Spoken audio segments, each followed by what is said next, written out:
चौधरी हाँ जी जेड़ी मरियम निवाज 12 रुपये की रोटी की आहो ओदी मैनू समझ नहीं आई तेरा उनदे बारे की ख्याल है मनशा जी मेरा उनके बारे ख्याल है हाँ जी 12 रुपये की उस कीती है माड़ियां वास्ते रोटी हाँ जी बस जट्टां दी कणक ला के 12 रुपये की उस रोटी कर छड़ी है हाँ जी 400 रुपये दी दाल दी प्लेट है भला जी 400 रुपये दी सब्जी दी प्लेट है भला जी वो माड़ा 12 रुपये दी रोटी दे ले लैदा हाँ वो जी। सब्जी दी प्लेट या दाल दी प्लेट 400 रुपये दी कित्थों लवेदा ये भी गल तुहाडी वो सही किवें है। रोटी खाएदा ते मैं पानी नाल खा ले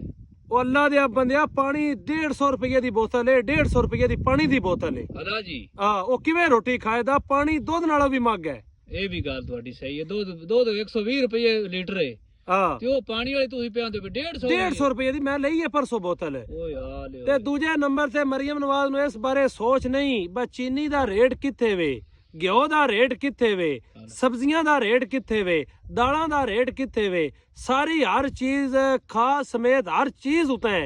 लेकिन मरियम नवाज सिर्फ रोटी मुल्क रुखी रोटी खानी है ये भी गल तुहाडी मुल्क रुखी रोटी खानी है रुखी खादी पे जांदी कोई नाल शह होई ते तां ही खानी है ना इंजी गल है इंजी गल